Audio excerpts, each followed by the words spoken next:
Good morning, or good afternoon, or good evening, depending on when you are listening to Adventure According to Humphrey being read. I'm going to read to you guys chapter 8, which is called Beaten Down the Hatches.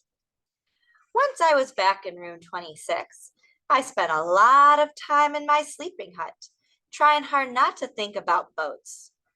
Every once in a while, though, I couldn't resist checking up on my friend's progress.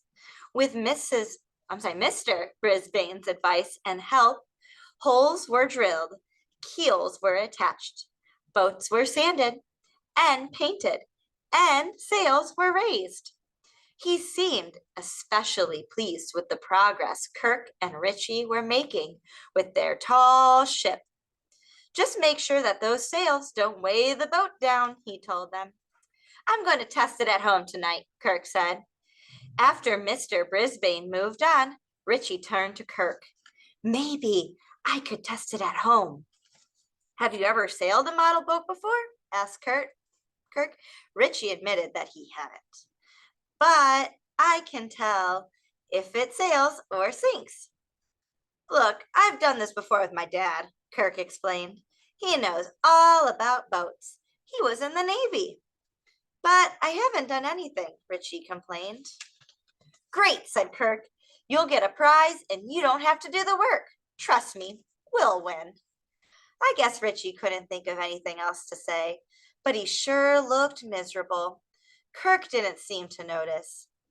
Hey, where do fish sleep? He suddenly asked. Richie just stared at Kirk. In a waterbed, Kirk chuckled. Richie didn't. Gail didn't look any happier than Richie. Heidi was out sick with a bad cold, so Gail had to work alone. And her mother, who was so encouraging to the other students, continued to insist that she decorate the sail. Why can't it be white? Gail asked. That's so unimaginative, Mrs. Morgenstern replied. Remember how you resisted changing your room? Now you love your golden walls, don't you? Yes, but that's different, Gail answered quietly. So Gail continued to spend her time working on the hull of the boat. I think she was delaying the time when she had to decorate the sail, or upset her mom if she didn't. I felt sorry for Richie and Gail, but at least they'd have the chance to sail on Potter's Pond and have a picnic with Treasure, while I just sit in room 26 with no one to talk to but a twangy old frog. I know, Og's a nice guy, and I wasn't being fair to him, but I was feeling down in the dumps, even when Mrs. Brisbane read from Jolly Roger's Guide to Life. I wasn't very cheered up. I thought I couldn't feel any lower until school was over and Mrs. Wright came in. She was carrying a clipboard and had her shiny whistle around her neck. It's hard to relax around a woman who always wears a whistle. Mrs. Brisbane, here are a few more forms you'll need for the field trip, she announced abruptly. I wasn't surprised to see that Mrs. Brisbane just smiled and said, fine, I'll make sure they're taken care of. By the deadline, Mrs. Wright snapped back. Of course, Mrs. Brisbane replied. Now, Ruth, I have an idea. To make sure that our field trip is safe and orderly and everything goes smoothly, I was wondering if there was any chance you could come along and help supervise. I think if I'd been on my wheel, I would have fallen off. Mrs. Wright looked about as startled as I felt. Well, I don't know, she said. I mean, yes, it would make sense. Perhaps I can rearrange my schedule that day. You'd be a big help, Mrs. Brisbane said, although I didn't agree. And you'd have a lot of fun. Mrs. Wright looked even more startled than before. Oh, well, of course, that wouldn't be my purpose in being there, she said. Mrs. Brisbane flashed her a big smile. Of course not, but it wouldn't hurt to have some fun, would it? So that was Mrs. Brisbane's idea. She wanted to help Mrs. Wright have some fun. I didn't think that was even a wise teacher could make that happen. The only fun Mrs. Wright had was when she blew her whistle. which wasn't fun for small creatures with sensitive ears like mine. Good luck, I muttered as Mrs. Brisbane left the room. Good night, she answered cheerily. That evening, I had to listen to the splishing and splashing coming from Og's tank, which only reminded me that he could swim as much as he liked, while I was forbidden to be in water, ever. I guess Aldo didn't know that I wouldn't be joining the class at Potter's Pond. He continued to whistle and dance the hornpipe and say things like "arg" and "me hearty." When he called me a softy dog, I felt sad, sad, sad, because if there's one thing I'm not, it's an unreasonable creature like a dog. On Thursday night, Aldo said a very strange thing. Maria has made me a pirate's outfit. She says I look handsome in it. Maria was Aldo's very nice wife, and I could hardly believe that she wanted him to be a pirate too. I tell ye, me buckos, this pirate life agrees with me, he added. Then he pushed his cleaning trolley out of room 26, turned off the light, and closed the door. Og! I squeaked. I couldn't hear the faint splashing of water. Og! Do you think Aldo is going to be a pirate and sail away and we'll never see him again? Boing, boing, boing, boing, Og responded in a very alarming way. I hope not either, I answered, although I'm usually only guessing what Og is trying to say. Aldo had left the blinds open so that the streetlight outside lit up room 26 and bathed it in a soft glow. The tables were pushed together so the boats were all in a row. I'm taking a little walk, Og, I suddenly announced, flinging my cage door open. I was able to drop down from the table where Og and I lived directly onto the table with the boats. It was grand seeing them up close. There was the beautiful swan boat with real feathers that Sayi and Miranda brought in. The pirate flag looked wonderfully menacing on the boat that Garth and AJ built. I had nothing but admiration for the colorful Chinese junk that Tabitha and Seth designed. The Viking boat that Art and Mandy created tilted a bit too much to one side, but they still had time to fix it. The tall ship was missing because Kirk had taken it home to test it.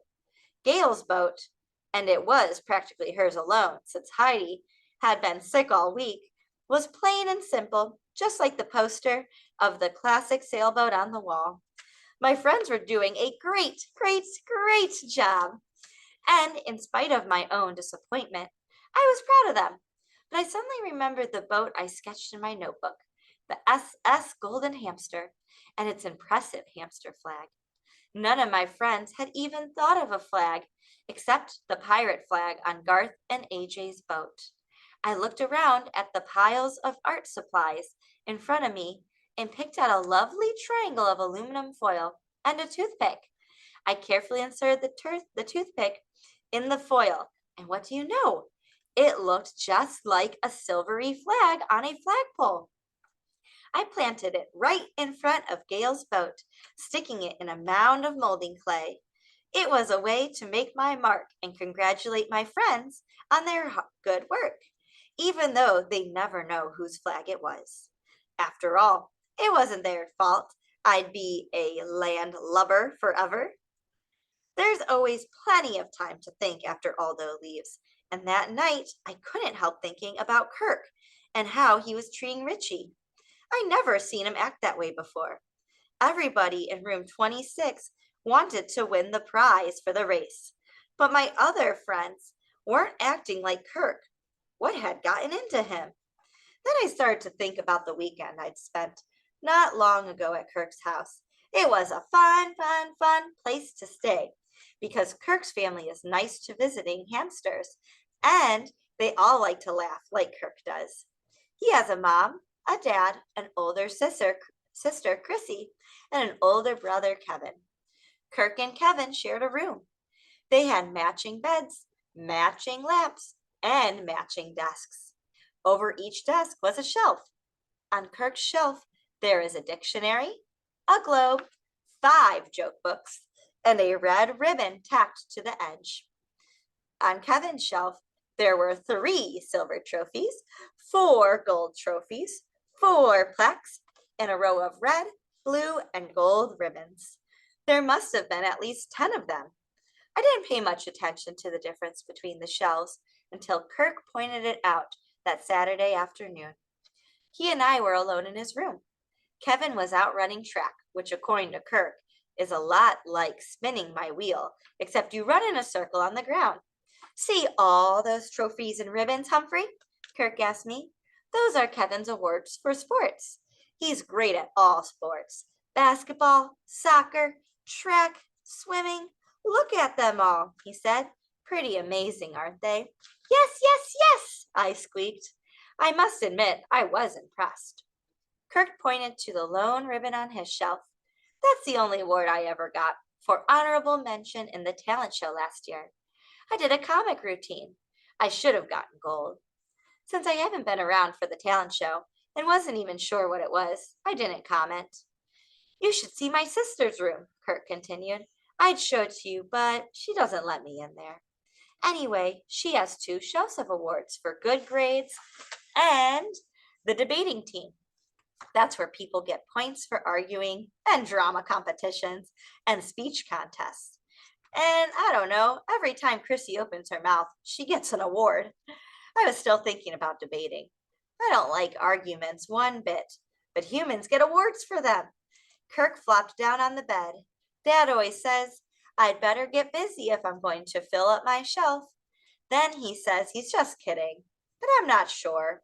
It's just, well, I'm good at being funny, but they don't give awards for that. I got an award once for my Halloween costume, but Kirk seemed so upset. I didn't think it was a good time to mention it. Suddenly, Kirk sat up.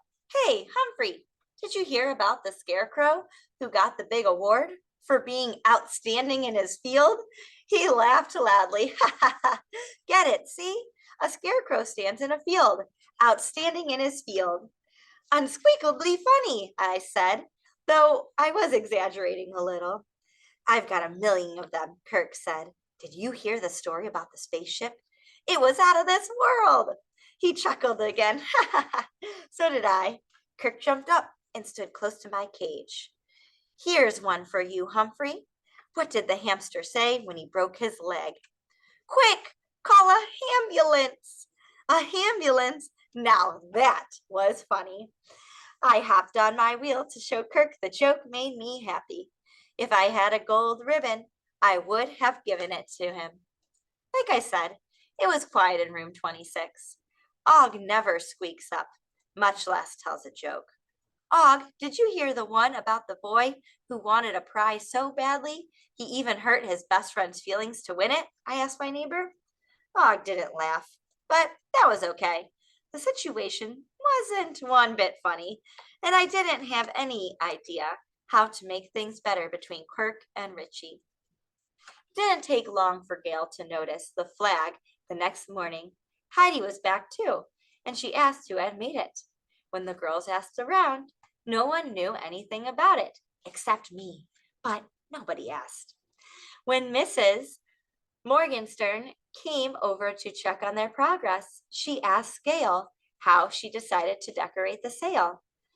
Mom, could I make a flag instead? She asked. Fabulous idea, Mrs. Morgenstern replied. I love it. She seemed pleased, and so did Gail, who went right to work. First, she studied nautical flags in one of Mrs. Brisbane's books. It turns out there's a whole language for flags. Boats raise them to send messages to shore or to other boats. Then Gail designed her own series of flags with brightly colored strips and patterns. I was happy I'd been able to inspire her again. Mr. Brisbane helped her string them along the side of the mast. Mrs. Morgenstern loved them. The best of all, Gail did too. It was a fine boat.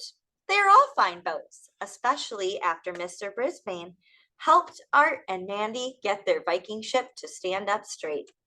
Kirk looked very pleased when Mr. Brisbane checked out their tall ship. It floated perfectly last night, Kirk said. I knew it would. Mr. Brisbane was full of praise.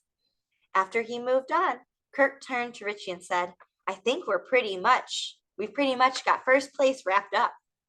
You've got first prize wrapped up, Richie snapped. I'm just a big nobody. Kirk looked surprised. Come on, Richie. No one has to know I did all the work. You'll look like a winner. But I won't feel like one. Richie quickly got up and sharpened about 1,000,000 pencils. After a while, Mrs. Brisbane noticed and went over to talk to him. Is everything okay? She asked. I guess, he answered. She tried to get more information out of him, but he just kept sharpening pencils. So she wandered over to Kirk and asked him if everything was all right. Yeah, the boat's fantastic. Look, he answered. I mean, between you and Richie, Mrs. Brisbane said. Sure, we make a great team, Kirk said. He sounded as if he meant it. Does Kirk really think Richie doesn't mind being left out? I squeaked to Og. Boing, Og answered. He didn't sound very enthusiastic. Keep an eye on ye enemies, me hearties. There may be mutiny a-brewin'. From Jolly Roger's Guide to Life by I.C. Waters.